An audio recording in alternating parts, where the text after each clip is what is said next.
안녕하셨습니까? 제 허리를 90도로 꺾어서 인사를 드리고 싶은데 이 뒤에 엉덩이가 닿을까봐 그렇게 못하는 점을 양해해 주시기 바랍니다.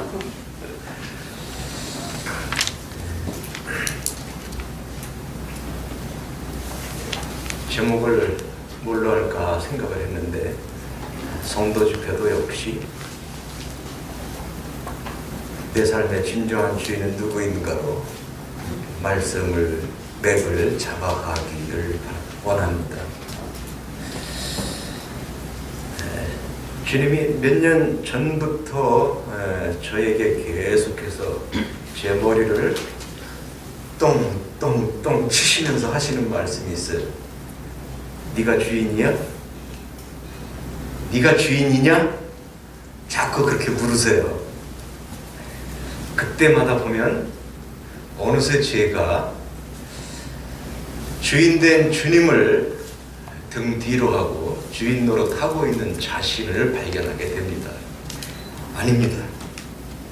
아닙니다. 주님이 주님이십니다. 제가 주인이 아닙니다. 강력히 얘기를 하세요. 그래서 제가 머릿속에 그게 들어와 있기 때문에 주님이 주신 말씀으로 알고 전할 수밖에 없습니다. 이해해 주세요. 예. 살아보면 참 내 삶에 그분이 주인인 것을 구원받기 전에 세상 사람들이 잘 모르지만 구원받은 이후의 성도들도 삶이 여전히 내가 주인인 채 살아가는 그 많은 시간들이 하나님 앞에는 영광이 되지 않는, 제가 말씀 중에 두 가지 주인을 말씀을 드렸어요. 구도자들을 향해서. 첫 번째는 만드신 분, 창조자가 주인이시다 말씀을 드렸고, 두 번째로는 값을 주고 사면 주인이다. 그래서 핏값을 주고 산 인간이, 인간편에서 보면 예수님이 주인이 되시죠.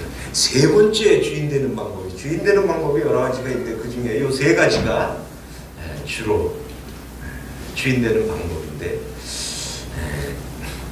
이것은 성도들에게 더 적합하고 해당되는 이야기이죠.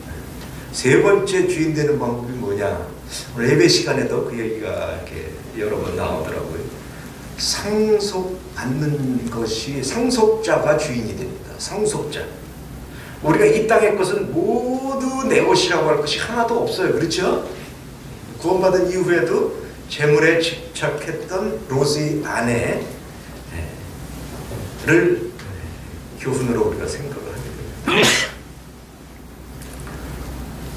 상속받으면 비로소 내 것이 생겨요. 이제 영원한 것 중에 하나님이 주신 것만 나의 상속인데, 대표적인 성경 말씀이, 성경에 우리가 상속자라는 말이 많이 나오지만 로마서 8장 16절 이하의 말씀을 보면 성령이 친히 우리 영으로 더불어 우리가 하나님의 자녀인 것을 증거하시나니, 자녀이면 또한 후사라는 말이 상속자라는 말이죠. 자녀이면 또한 후사. 그런 말씀이 있는데 한번 찾아볼까요? 우리? 로마서 8장 16절.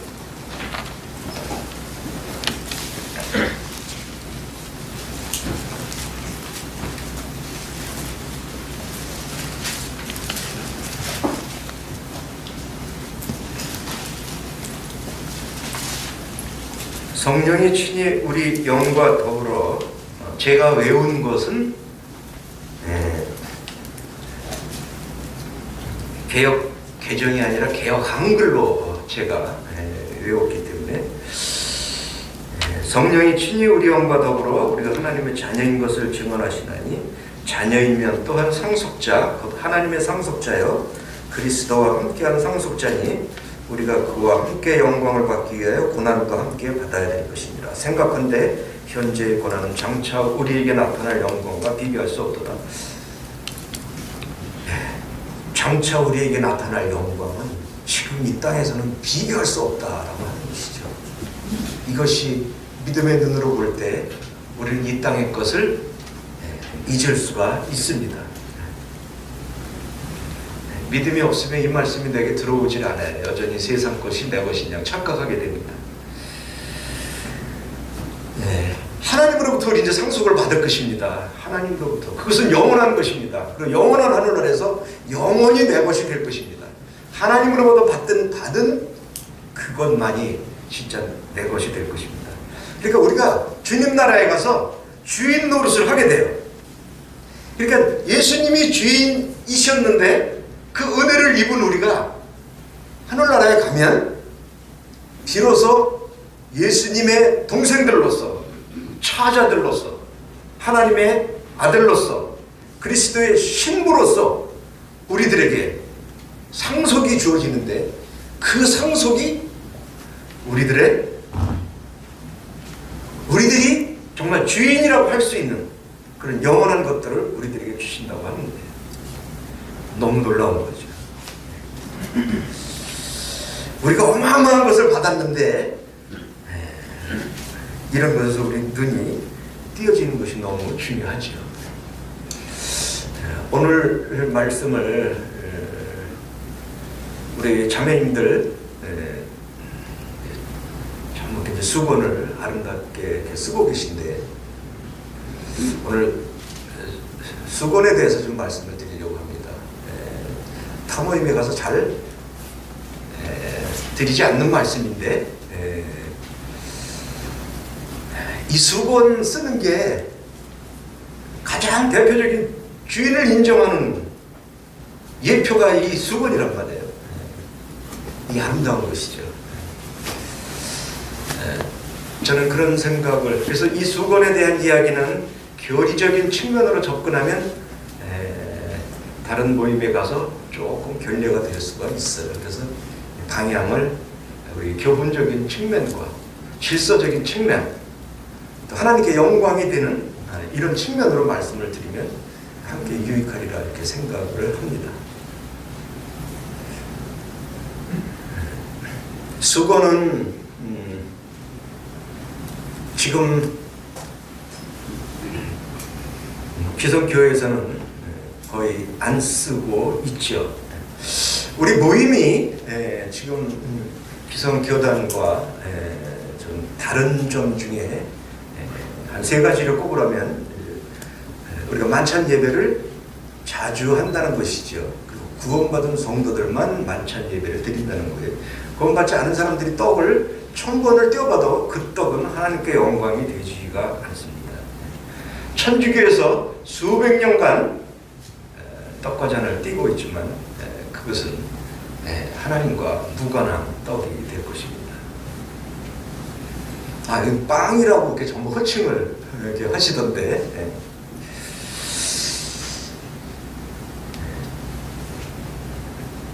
그래서 우리가 만찬 예배 일상 모임 형제 자매님들의 예배 모습을 보면서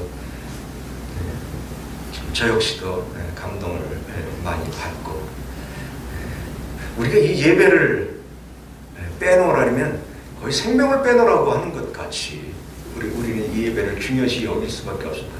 그것은 누가 가르쳐서가 아니라 내 마음 가운데 예배 시간에 내게 오는 이 감동과 이 기쁨과 이것을 주님이 받으실 걸 생각할 때 이 넘치는 즐거움이 우리들에게 있잖아요. 이걸 어떤 것과 바꾸겠습니까? 그래서 이것은 이론을 넘어서서 실제로 우리들에게 근데 그게 하나님이 또 그렇게 또 기뻐 받으시는 하나님이 명령하신 몇 가지 안 되는 신약의 그런 내용들인 거죠. 참으로 일상 모임에서 제가 같이 예배를 드릴 때 참 감동이 됐다는 말씀을 드립니다. 그리고 이제 다른 것도 한 가지가 뭐 침례인데 침례는 침례교회가 침례를 합니다. 그리고 또 한 가지가 세 번째가 이 수건이에요. 그런 부분을 좀 많이 이렇게 곰곰이 생각을 해봅니다. 우리가 이렇게 다르다고 하는 것이 성경적인 측면에서 어떤 것인가? 우리가 일생에 하나님께 영광을 돌리다가 이 상속을 받으려면 하나님께 많은 영광을 돌려야 가서 분명히 이 상속을 받는 우리들은 상급을 받는 상속을 받는 이런 우리들에게는 차등이 있을 것이 분명한데 우리가 주어진 이 짧은 인생 동안에 어떻게 더 하나님께 많은 영광을 돌릴 수 있을 것인가. 그런 측면에서 기성교단과 우리가 다른 이러한 것들이 어떻게 하나님께 영광이 되는 것인가. 만찬 예배는 그렇게 말씀을 드렸고 이 수건을 쓰는 문제가 어떤 것인가. 이 측면을 좀 많이 좀 생각을 좀 해보게 됐습니다. 어쩌면 다 아는 이야기이지만 이것이 하나님께 얼마나 큰 영광이 되는 것인지 또 이것이 하나님이 볼 때에는 이 세상을 멸망할 수도 있고 계속 은혜의 시대를 베풀 수도 있는 어떤 측량 잣대가 될 수도 있다라고 생각합니다. 그래서 우리는 이 수건을 쓰되 마음의 수건을 써야 될 것을 써도 되고 안 써도 되고 그냥 두르고만 있으면 되는 게 아니고 마음의 할례를 받아라고 하는 것처럼 이것이 참 중요한 것을 보게 됩니다. 그래서 그러한 측면에서 이 시간 갖고는 좀 짧지요. 좀 내용이 좀 긴데 최대한 함축해서 시간 되는 데까지 다음 시간이 이 시간이 끝나면 성도님들이 돌아가는 시간인가요? 그리고 이제 구도자만 남는 건가요? 그러면 조금 더 좀 여유롭게 제가 좀 그러면 이렇게 좀 써도 될 것 같습니다. 왜냐면 12시 딱까지 제가 해야 된다 그러면 주제가 너무 좀 큰 것 같아가지고 우리 고린도전서 11장 한번 말씀 한번 먼저 보시죠.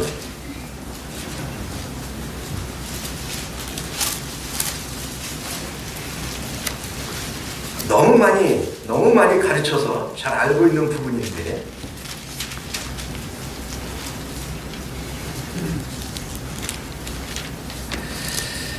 먼저 11장 3절을 읽어드리고 말씀을 하겠습니다. 그러나 나는 너희가 알기를 원하노니 각 남자의 머리는 그리스도요 여자의 머리는 남자요 그리스도의 머리는 하나님이시라.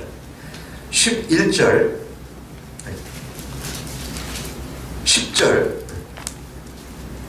그러므로 여자는 천사들로 말미암아 권세 아래에 있는 표를 그 머리에 들지니라.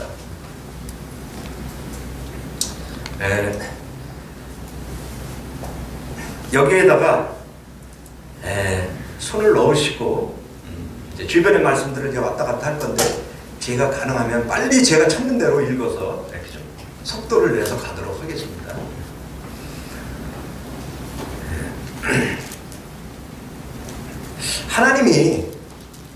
하나님은 영원한 분이시죠. 예배 시간에도 나와야 대로 끝도 시작도 없고 끝도 없으신 분이 영원에서 영원으로 간다는 건 잘 이해가 안 되는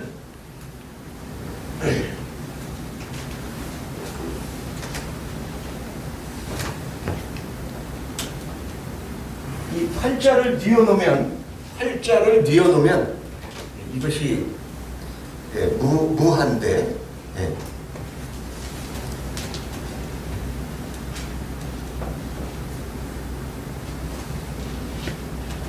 시작도 끝도 없어요. 시작점도 알 수 없고 끝도 알 수 없는 이러한 가운데에 계시던 하나님이 삼위일체의 하나님이 어느 날 무슨 마음을 잡수셨는지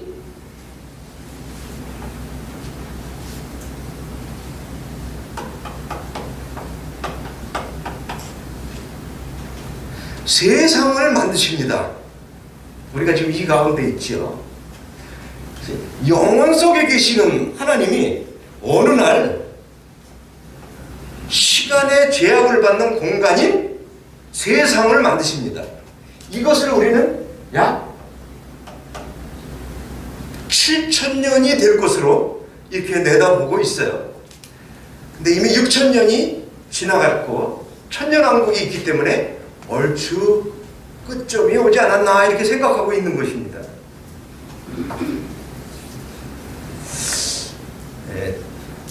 하나님이 왜 이런 영혼 가운데 이 세상을 만드셨을까? 많이들 궁금해 하시고 생각하시지만 답이 잘 안 나오지요.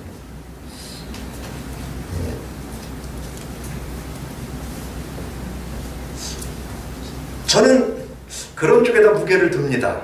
거기에 대한 정답을 우리가 이야기할 수 없지만 성경을 통해서 좀 이제 알 수 있는 것 중에 성경의 시작부터 끝까지 또 하나 나온 게 뭐냐면 결혼 이야기예요. 그래서 아마 그리스도의 신부된 교회를 하나님이 목적하고 이 7,000년이라는 세상을 만드신 게 아닌가 그런 생각을 또 해보기도 합니다. 그래 그렇게 봐도 우리 성도님들은 신부에 해당되기 때문에 엄청난 영광이 우리들에게는 또 있는 것을 보게 됩니다. 축복이 있는 것을 알게 됩니다. 근데 이 중에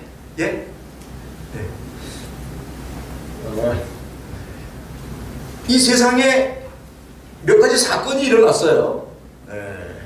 그 사건을 저는 일명 주인이 종이 된 사건과 종이 주인 된 사건 이렇게 지금 제가 명명을 해보기를 원합니다. 근데 첫 번째 나오는 사건이 뭐냐면 우리가 정확히는 알 수 없지만 사단이 하나님께 반역을 일으키는 사건이 있었어요. 그것을 우리는 성경에서 좀 이제 찾아볼 수 있는데 이 주인이 바뀌는 이런 사건이 세 번이 있었는데 첫 번째 사단이 하나님께 이제 반역을 삼은 그런 일이 일어나는데 그것이 이사야 14장 12절 이게 아주 결정적으로 종이 주인된 이런 사건입니다. 우리 인간은 종이라고 표현하기보다 피조물이라고 이야기하는 것이 더 적합한데 천사는 분명히 종입니다. 확실한 종이에요.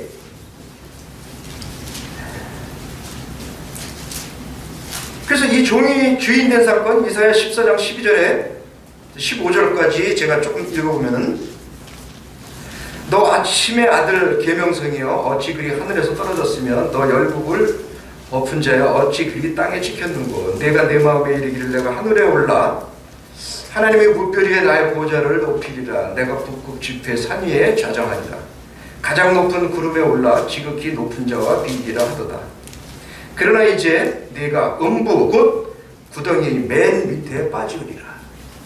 이렇게 해서 이 사건이 일단락돼서 하늘에서 하나님을 배반한 천사들 무리가 쫓겨나는 사건이 있었다고 하는 것을 우리가 잘 알고 있습니다. 근데 이 사건이 과연 이 영혼의 과시는 중에 일어난 사건인지 이 하나님이 만든 7,000년 세상 역사 가운데 일어난 것인지는 분명하진 않지만 성경학자들은 하나님이 만든 세상 역사 가운데 이것이 있었다라고 추측하는 것이 보편적인 해석입니다.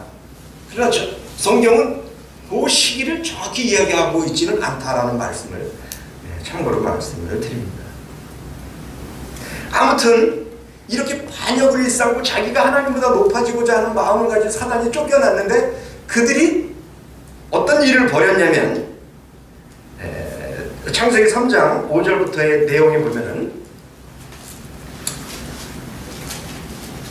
이 자기가 하지 못한 부모가 자식이 못한 성공을 자식을 통해서 대리만족을 얻으려고 하는 것처럼 사단이 하나님으로부터 쫓겨나고 하나님이 창조한 사람을 통해서 자기의 만족을 직접 간접 누리기 위해서 했던 일이 바로 이 에덴 동산의 인간의 또한 반역인 것입니다. 창세기 3장 5절 6절에 보면은 너희가 그것을 먹는 날에는 너희 눈이 밝아져 하나님같이 되어 선악을 알 줄 하나님이 아심이니라. 여자가 그 나무를 본즉 먹음직도 하고 부함직도 하고 지혜롭게 할 만큼 탐스럽기도 한 나무인지라. 여자가 그 열매를 따먹고 자기와 함께 있는 남편에게도 주매 그도 먹은지라. 이 지금까지 말씀드린 요 내용을 이렇게 볼 때에 그림이 하나 나오는데 어떤 그림이 나오냐면 처음에 하나님이 인간을 만들었을 때에는 어떤 상황이었냐면 하나님과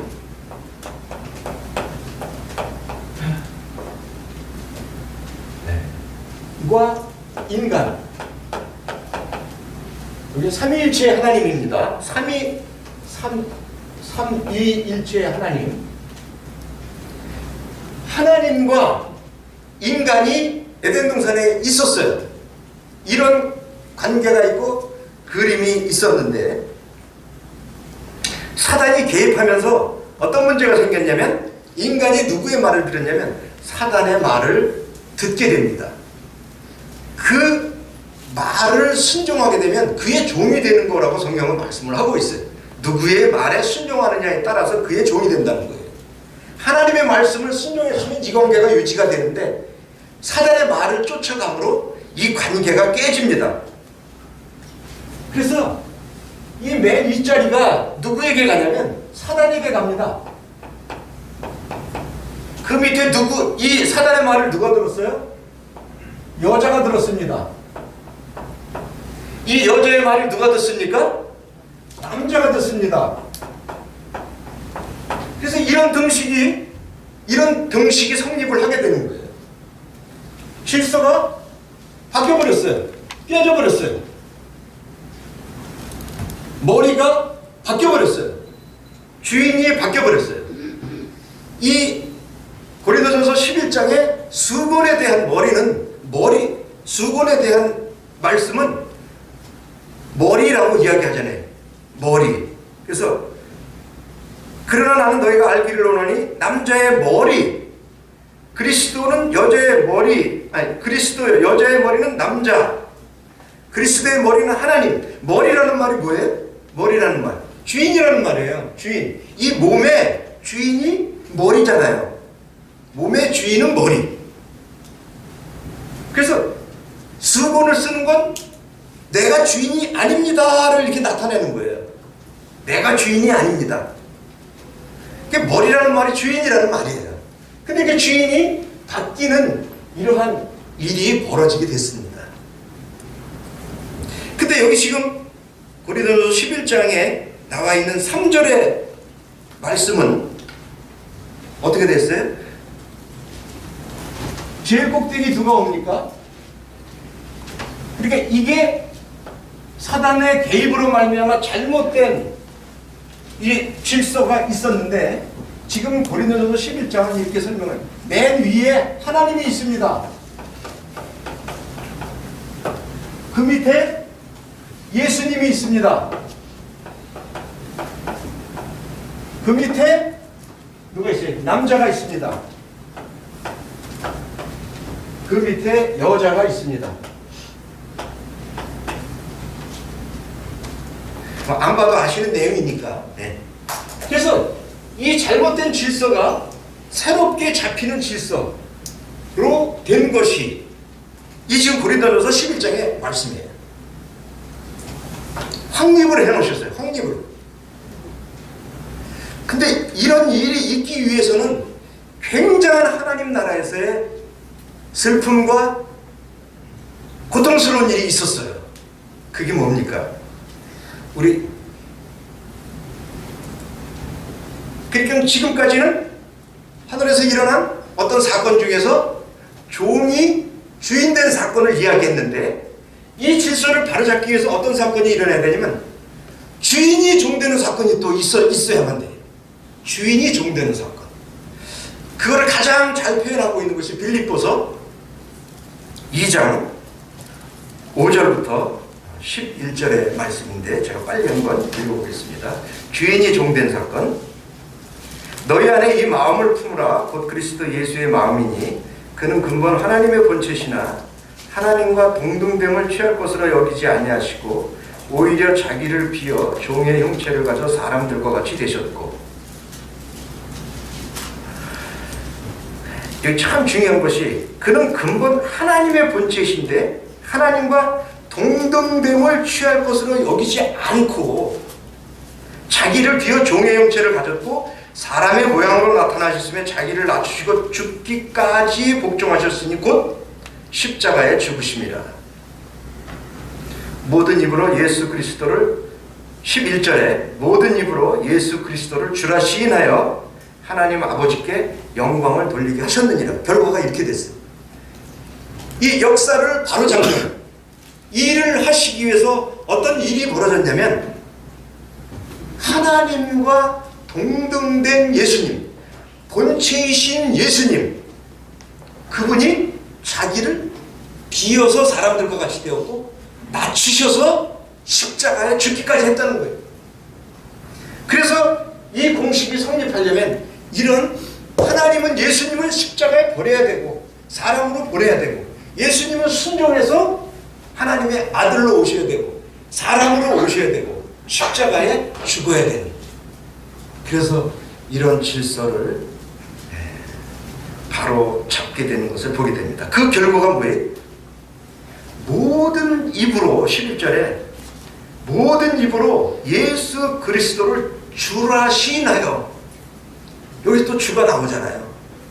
주라 시인하여 하나님 아버지께 영광을 돌리게 하셨느니라. 이게 정말 예수님이 했던 어마어마한 일로 이 공식에 다시 질서가 잡혔는데 이 일로 하나님이 정말 큰 영광을 받게 되신 거예요. 이 사단이 관여해가지고 완전히 망쳐버린 이 7,000년 이 인류 역사에서 이것을 바로잡은 것이 예수님이시고, 그래서 그분이 모든 인간의 입에 주로 시인하게 이렇게 말씀을 하시게 만들어둔 것이죠. 그래서 지금 이 머리에 수건을 쓰는 문제는요, 써도 되고 안 써도 되는 문제가 아니라 이러한 하나님이 대단한 일을, 하나님께 영광을 돌리는 일을 만드시고 그 표를 어디에다 뒀냐? 여자의 머리에다 뒀다는 거예요. 이게 얼마나 영광스러운 거예요. 우리 자매님들 일생에 수건만 잘 써도 하나님 나라에 가서 받을 그 상급이 내가 볼 때 어마어마하다. 그렇지 않겠어요? 왜냐하면 이거를 누가 봐요? 천사들이 보고 있는, 천사들이. 그러니까 천사들이 볼 때 이게 뭐지? 왜 머리에다 썼지? 그러니까 여기 11절에 나와 있는 모든 입으로 예수 그리스도를 주라 시인하여 아버지 하나님께 영광을 돌리는 표시란 말이에요, 이게. 근데 하늘에서 두 천사가 있잖아요. 사단을 따라 나아간 반역한 무리들 천사들이 봐도 하나님 앞에 뭔가 할 말이 없어요. 이야, 자기들은 어떻게 했다고요?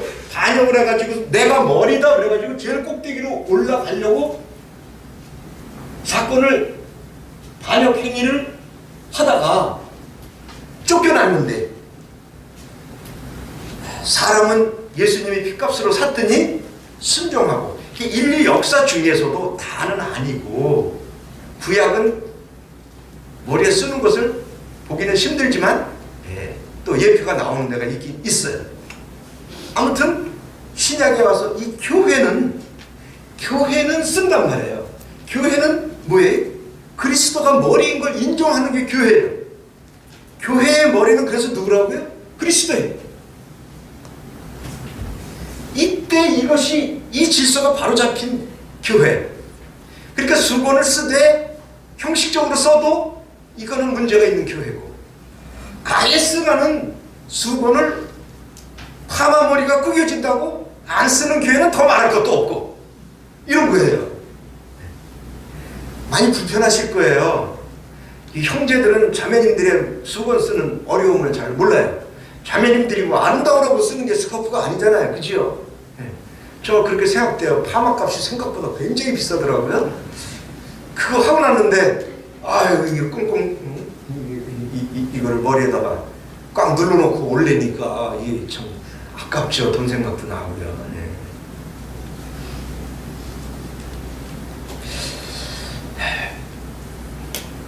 이 유사한 참고 기절들이 있는데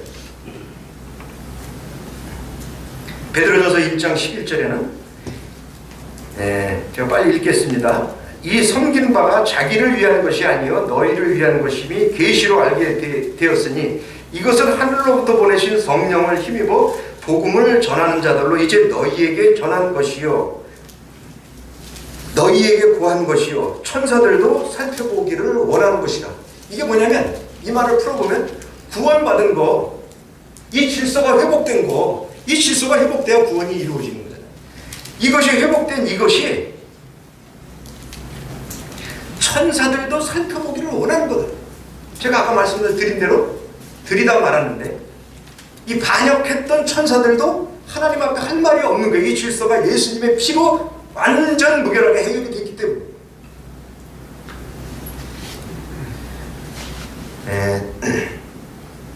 이 일을 이루시기 위해서 어떤 일이 있었냐면 사단이 할 말이 없는 게 뭐냐면 우리 잘 아시는 대로 어제도 말씀을 드렸지만 요한복음 19장 30절에 보면 다 이루었다 하시고 그 다음 말이 뭐냐면 머리를 숙이시고 돌아가시니라 이렇게 표현이 되어 있어요. 그러니까 그분이 사실 가시관을 써야 되는 게 아니라 영광의 면류관을 써야 될 머리예요. 머리니까 존경과 영광을 받아야 될 그 머리에 우리 때문에 우리를 존귀하게 만들기 위해서 가시관을 쓰셨단 말이에요. 머리에 모든 피를 다 흘렸다. 머리는 중요합니다. 요즘에 병원들이요 너도 나도 다퉈가지고서 이 뇌 촬영, 뇌 문제, 머리 문제 여기가 돈 버는 핵심이라는 거예요. 지금 병원마다. 그래갖고 막 어마어마한 뭐 천문학적인 돈을 들여가면서 뇌에 관한 이런 것들을 지금 장비를 들여다 놓고 이제 그거 없이는 병원들이 돈 벌기가 어렵대요. 그만큼 중요하대요.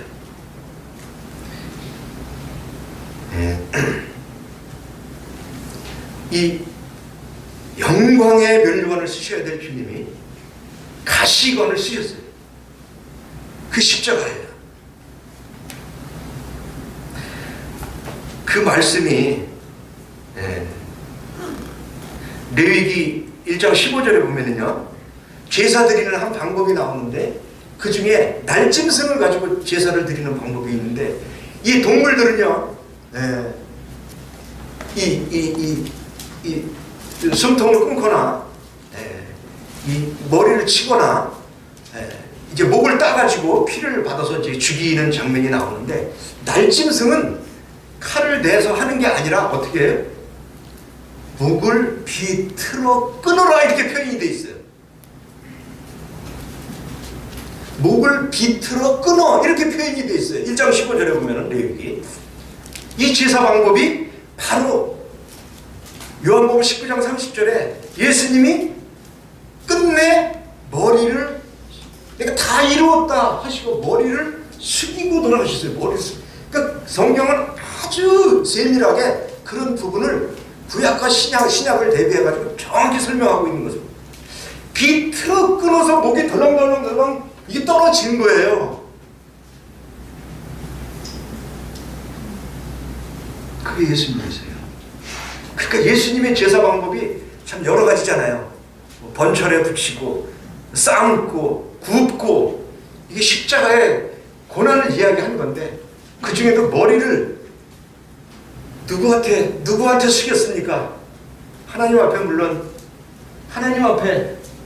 물론 순종의 표시로 숙였지만 자존심을 구기고 자존심을 완전히 버리신 어쩌면 사단 앞에 우리를 구하기 위해서 창피를 무릅쓰고 머리를 숙이신 거예요. 이 공식은 그냥 성립되는 게 아니에요.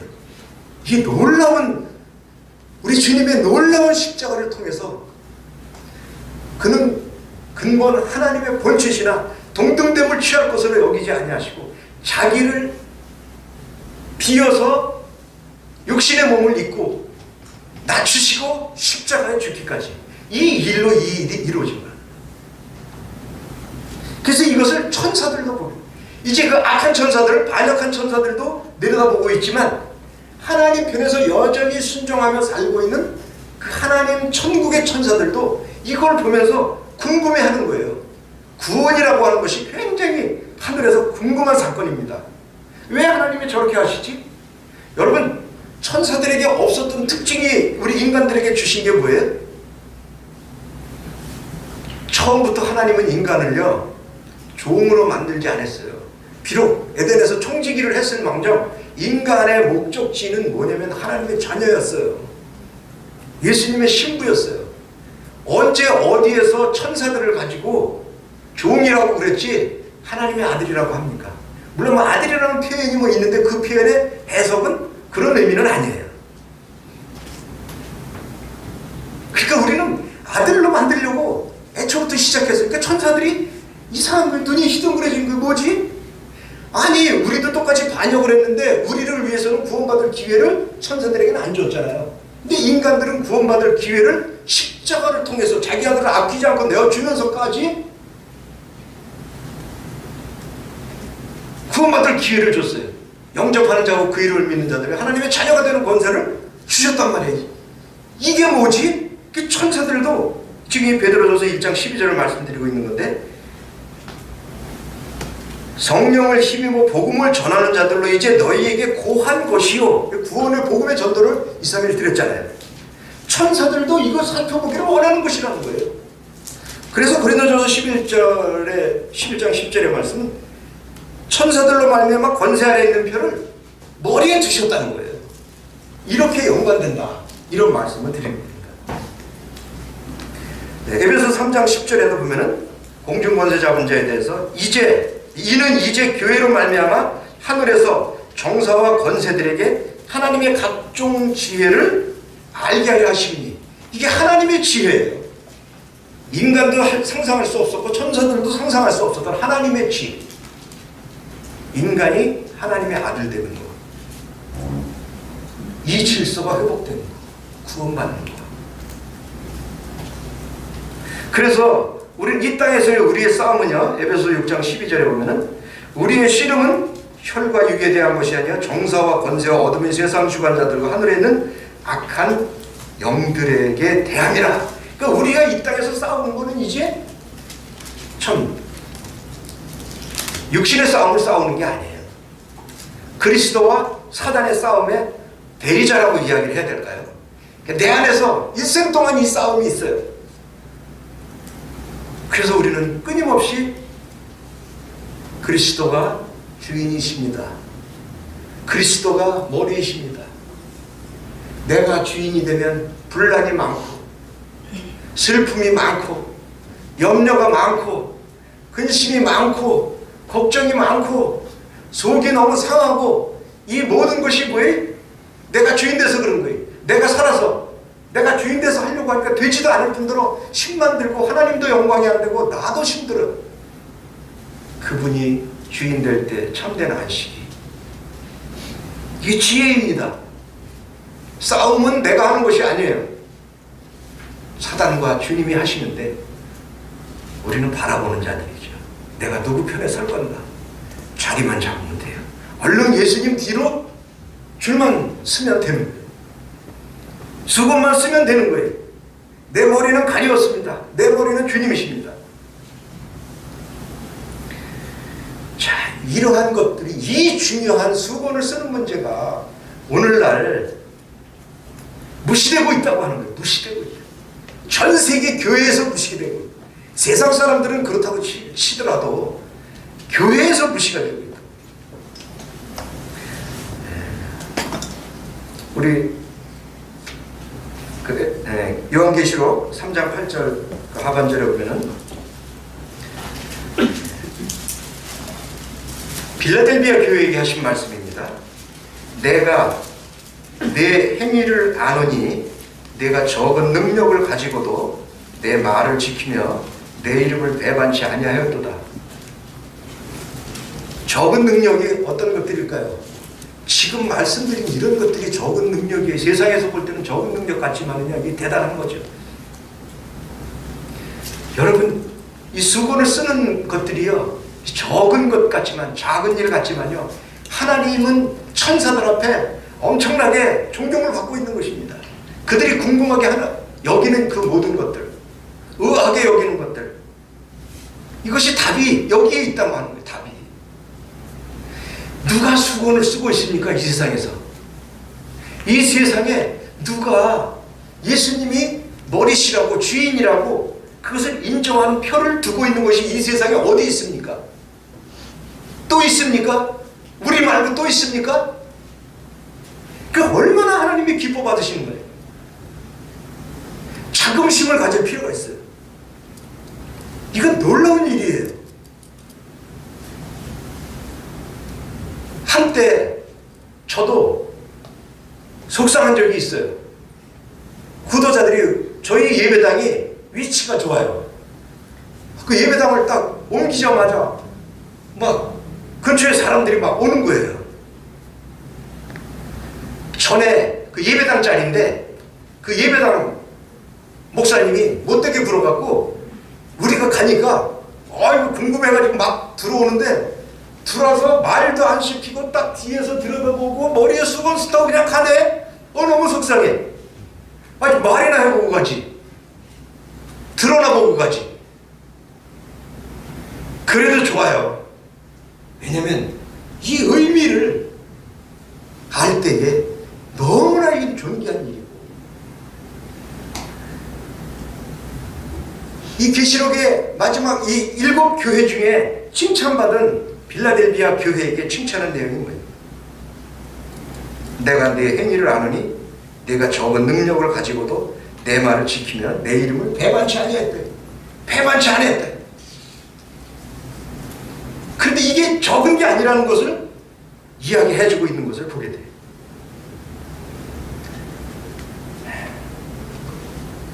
자, 그럼 다른 부분으로도 조금 들어가서 이제 다시 고린도전서 11장으로 가서요.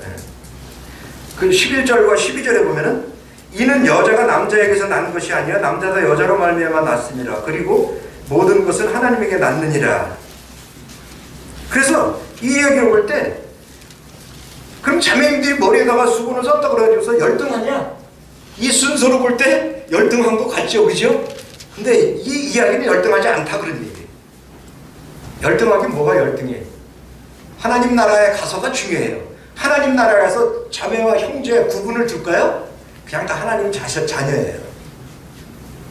열등하지 않아요. 이 땅에서 다만 몇 가지 여기서 말씀하신 대로 이런 문제들 때문에 질서상 이렇게 했어요. 이 수고는 자매님들만 쓴 거 아닌 거는 아시잖아요. 그죠? 형제님들도 쓴 거예요. 본래 이렇게 됐어야 돼요. 이렇게. 근데 남자의 머리는 그리스도의 영광이기 때문에 거기다 쓰지를 않고 표를 여기에다가 뒀다. 하나님의 방법론이에요. 그래서 형제들은 자매님들을 볼 때 내 머리가 주님이십니다. 그리스도이십니다. 이것을 바라보면서 느껴야 되고, 마음으로. 자매님들은 썼기 때문에 또 그렇게 느껴야 되고, 그런 거죠. 고린도전서 11장이 딱 두 가지가 설명이 되잖아요. 전반부에서는 수건에 대해서, 후반부에는 만찬에 대해서.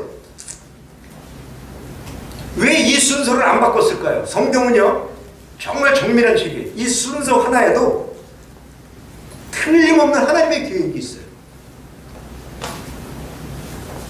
수건을 먼저 쓴 사람들이 드리는 예배를 하나님은 받으십니다. 자기가 주인된 사람들이 드리는 예배를 하나님이 받으실 수가 없어요. 그리스도가 머리가 되신 그분의 그 떡과 찢어진 몸과 부어진 그 포도주를, 그것을 통해서 구원받아서 그리스도가 주인 주인이십니다라고 인정한 사람들, 그들을 통해서 신령과 진정으로 예배가 드려지는 거예요. 그러니까 이 순서가 전반부에 수건을 먼저 이야기를 하는 거예요. 이 질서가 잡힌 교회 안에서 주님은 영광을 받으시고 그 만찬을 받으시면서 기뻐하셔서 영광을 받으시는 거예요. 이 책은 정밀하게 참 쓴 것을 보게 됩니다. 자, 문제는 오늘날 이 질서가 다시 깨어져 가고 있다고 하는 것입니다. 어떤 모임에서 복음을 전한다는 이유와 목적으로 수건을 벗는다고 그래요. 저는 제가 뭐라고 시비를 붙거나 판단을 하기에는 그렇습니다.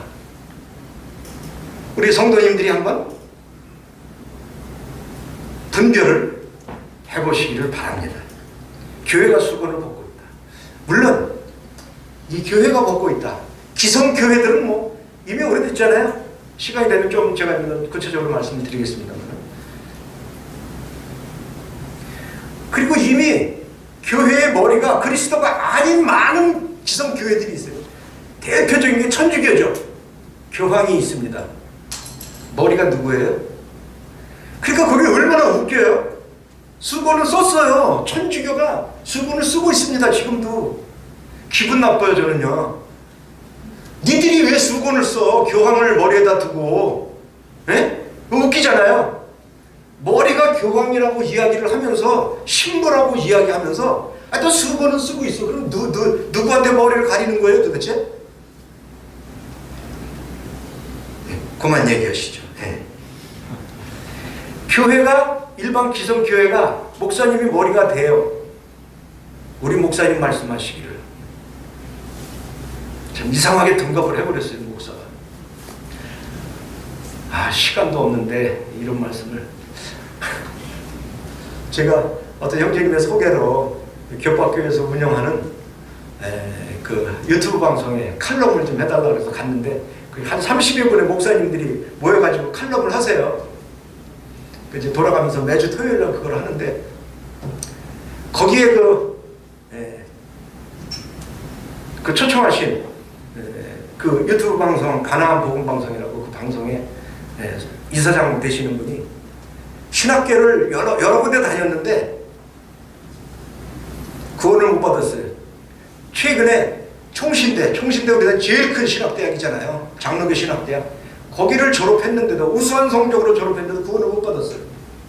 맨날 입으로는 예수 믿으면 구원받는다는데 진짜 자기소개 확신이 없었는데 우리 모임에 어떤 성도님이 가서 옛날부터 아는 관계인데 만나서 교제를 했는데 이게 벗겨져요. 눈이 뜨였어요. 그래갖고 나보다 나이가 더 많은데 구원받았어요. 그래서 저를 오라고 하게 된 계기도 그런 거예요. 구원받은 사람이 와서 말씀을 전해야 된다. 그래서 아니 그 30명 목사들이 같이 복음을 전하는데 이건 뭡니까? 대놓고 얘기를 했죠. 나 성경을 펴놓고 얘기했어요. 목사? 내 타이틀에는 목사라는 말을 쓰지 마라. 그랬더니 왜냐? 그래서 성경을 열어서 가르쳐 줬어요.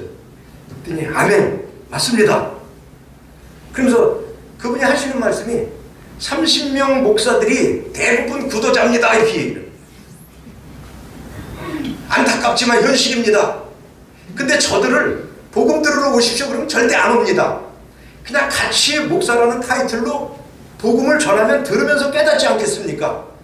그러니까는 구원받은 목사님도 있고 안 받은 목사님도 있으니까 구원받은 저 같은 사람이 가서 말씀을 칼럼을 하면 같이 듣고 있는 30명 목사들이 들으면서 깨닫지 않겠습니까? 그러니까 제가 말로만 듣던 거를 현실로 딱 가서 보니까 엄마 교회 목사들 대부분이 구원을 안 받았네. 이야, 그러니까 제가 남의 말 들은 게 아니라 현실을 목격하고 그들의 입으로 나오는 이야기를 들은 거예요. 대부분 안 받았어요.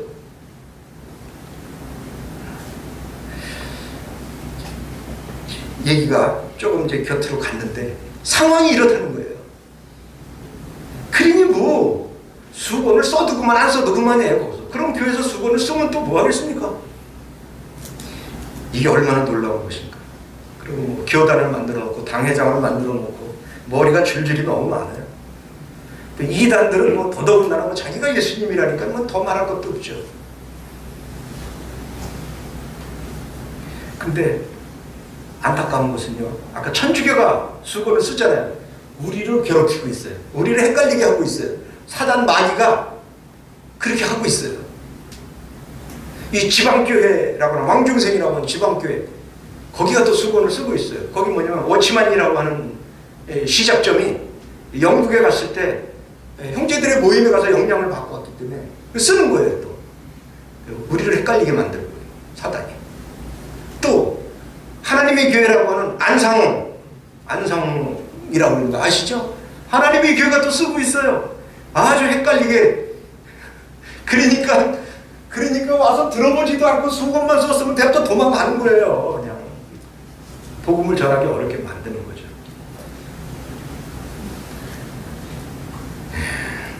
아무튼 예수님을 주로 시인하여 구원받았으니까 받았지만 내가 주인이 된다고 하면 잘못하면 이것이 형식적이 될 수 있고 타성에 젖은 이런 수건이 되면 안 된다. 그러면 하나님께 영광이 될 수 없다. 이런 말씀을 드리고 싶은 것입니다. 그래서 십자가 구원으로 이 질서를 바로 잡았는데, 그래서 수건도 이제는 우리가 마음으로 써야 되는 그런 것인데, 이 질서가 만약에 형식이 된다면, 더 이상 지켜지지 않는다면, 이것이 외식이 된다면 하나님은 아마 이 세상을, 이 7000년 세상을 아마 끝을 내지 않을까. 저는 조심스럽게 이렇게 점을 쳐보게 됩니다. 점친다. 이건 말이 좀 이상하네. 그렇게 생각을 해보게 됩니다.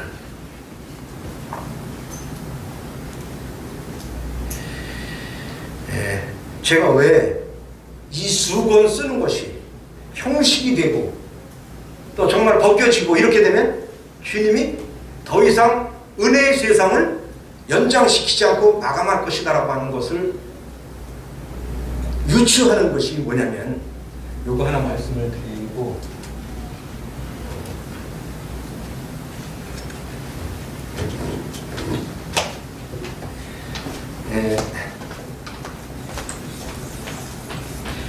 우리 요한계시록을 보면은 1장부터 3장에 7교회가 나오는데 7교회에 대해서 우리는 두 가지 측면으로다가 유익을 얻고 있습니다.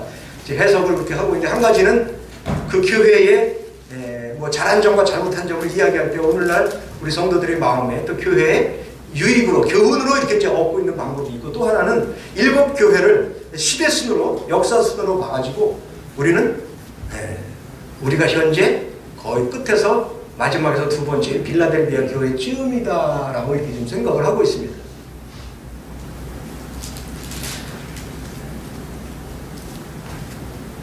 쓰면 더 시간이 더 가겠죠? 우리 첫 번째 나오는 에베소서 교회를 보면은 뭐 첫사랑을 잃어버렸다고 한 초대교회 중에 하나입니다. 그 뜻이 사모할 만한 그런 교회가 에베소 교회죠. 근데 그 에베소 교회는 자, 내적으로 외적으로 이렇게 좀 살펴보겠습니다. 그러니까 형식적으로 쓴 것과 진짜 예수님을 주로 인정한 것과, 에베소 교회 시절은 그때는 초대교회이기 때문에 외모로도 썼고, 바울의 이 성경에 나와 있는 건데 외적으로도 썼고 내적으로도 주님을 인정했다 이렇게 보여집니다. 그 다음 서머나 교회는 당연히 몰약과 순결을 이야기하고 있는 그런 교회로 주님이 칭찬하신 교회 중에 하나잖아요. 그러니까 여기도 썼고 마음으로도 주님을 인정한 교회가 서머나 교회다. 버가모 교회가 뭡니까? 이게 정치와 종교가 짝짝꿍 돼가지고서 결혼한 이런 교회. 이제 로마 정부의 힘을 얻어가지고서 큰 권세를 떨치고 있던 이 버가모 교회. 이건 결혼, 연합이라는 의미를 갖고 있는데, 이 버가모 교회 썼어요. 겉은 썼어요. 겉은 썼는데 정치가 연합했기 때문에 예수님이 주인 되는 이러한 것들은 내적으로는 주인을 인정하지 않는 이런 모습이 됩니다. 드와디라 교회는 뭡니까? 천주교를 이야기를 하지요. 오늘까지 이어져 오고 있는 이 드와디라 교회는 뭐예요? 머리에는 썼는데 속은 주님이 인정이 안 됐어요. 조금 아까 말씀드린 대로. 그 다음에가 뭐냐면 사대교회예요. 사대교회가 1500년대 이제 마틴 루터를 통해서 종교개혁이 이루어졌는데 이때부터는 무슨 일이 일어났어요? 안 쓰기 시작하는 시발점이에요. 그 종교는 개혁했는데 오히려 좋은 건 안 받아들이고 쓰는 건 안 받아들이는 거예요. 안 쓰는 걸로 개혁을 해버렸어요. 그 개혁이 좀 문제가 있다고 하는 거예요. 그리고 마음에 그리스도가 주인임을 점점점 안 지키고 있어요. 아까 말씀드렸잖아요. 구원도 안 받고 목사에 당회장에 막 이상하게 흘러가고 있어요. 빌라델비아 교회, 형제 사랑이라고 하는 이 빌라델비아 교회, 우리가 이 교회라고 막 주장하고 싶죠, 그렇죠? 자긍심을 갖고 싶죠. 우리는 여기에 해당돼, 이렇게 얘기하고 싶습니다. 아무튼 저도 일산교회가 그런 교회라고 알고 있습니다. 쓰고 그리스도가 주이심을 마음으로 지키고, 그렇죠? 이 적은 능력을 가지고 주님을 배반하지 아니한 이런 아름다운 교회. 근데 마지막 라오디게아 교회가 나옵니다. 이거는 민주주의 방식이 도입된 교회라고 이야기를 하고, 다수결주의가 도입된 교회, 인본주의, 아주 겉으로 보면 빌라델비아 교회와 비슷하지만 빌라델비아 교회가 변질된 것이 라오디게아 교회다. 여기도 뭐예요? 안 쓰고 그리스도가 주이심을 인정치 않는, 겉으로는 인정하는 것 같은데 아닌 거예요. 이 변질되면 이렇게 되는 겁니다. 그 빌라델비아 교회가 주님 오실 때까지 연결돼야 되는데 이렇게 변질되면 그렇게 돼요. 그래서 지금은 굳이 빌라델비아도 라오디게아 교회도 같이 병행해서 가지만 주님 오실 때까지 끝까지 남아있겠지만, 그러나 더 라오디게아 교회가 끝에 있는 교회라는 거예요, 역사에. 그래서 우리 빌라델비아 교회가 변질이 된다면 이 쓰는 문제에 대해서 정말 외식이 되고 형식이 되고 겉으로만 한다면 하나님이 더 이 땅에서 이러한 영광을 받을 명분이 없어요. 하나님이 사단 앞에서 이게 깨지니까, 이런 걸 안 하니까 이제 모임마저도 만약에 이런 것들이 안 쓰고 주님을 인정하지 않는다면 주님이 천사들 보기에 민망해가지고 더 이상 세상을 유지할 수도 없어요. 그렇지 않겠어요? 무슨 말인지 잘 알아들으시죠? 이게 얼마나 중차대한 문제냐. 이게 얼마나 중차대한. 그래도 하나님의 영광도 되지 않는데 이 세상을 더 이상 정말 불신자들을 한 명이라도 더 구원받게 하시려고, 지옥에 안 보내려고 주님이 은혜의 때를 연장하고 있는데, 그나마 우리가 주님의 명맥을, 영광을 돌리면서 수건을 씀으로 이어가고 있는데 우리마저 혹시라도 변질된다면 주님은 그냥 끝내버린다는 거예요. 그러지 않겠어요? 저는 그래서 이거를 이런 시점에 중요한 문제로, 우리가 쓰는 이 수건의 문제가 얼마나 중차대한 문제인가, 이것은 아주 자긍심을 가져야 될 문제이고 목숨 걸고 지켜야 될 것이고 흔들려서는 안 되는 거예요. 하나님의 영광을 위해서 다른 어떤 것보다도 상당히 우리에게 유익한 부분이다. 그래서 저는 이 수건에 대해서 제가 교훈 받아왔던 많은 책들, 이런 것들을 보면서 과연 이 책들에서 이야기하고 있는 써야 된다. 뭐 긴 머리가 뭐 대신해서 준 거다. 이런 게 중요한 게 아니라 정말 꼭 써야 돼? 라고 하는 이런 부분을 곰곰이 생각하는 중에 주님이 나름대로 저에게 깨달음을 주신 부분에 대해서 같이 나누면 아주 교훈이 되고 우리가 정말 쓰되 훨씬 자긍심을 가지고 쓸 수 있고 어디 가서 수건 갖고 얘기하는 사람들 앞에 가서 내가 누군지 알아? 수건 쓰는 사람이야. 알아? 까불지 마. 이렇게 얘기할 수 있단 말이에요. 그렇지 않아요? 그렇죠? 모친님들.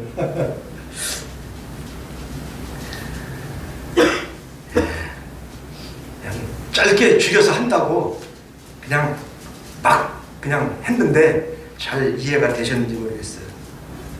아무튼 수건 하나님께 교회가 할 수 있는 큰 영광을 돌리는 방법 중에 하나라고 하는 거예요. 그리고 간증이에요. 우리의 간증이에요.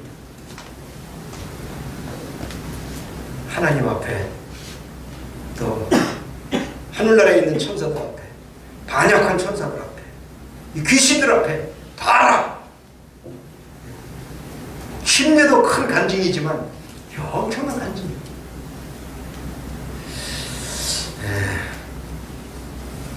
그래서 어쩌면 제가 성도님들과 이렇게 함께 이렇게 다녀서 교제할 수 있는 시간이 끝인 것 같아가지고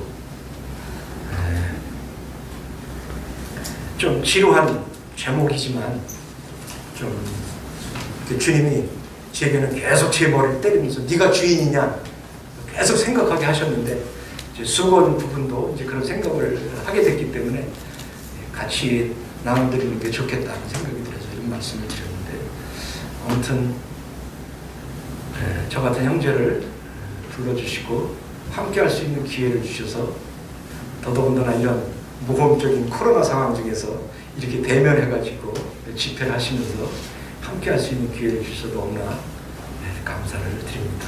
주님 앞에 감사를 드리고 우리 이성교 성도님들에게 기쁨 감사의 말씀을 드립니다.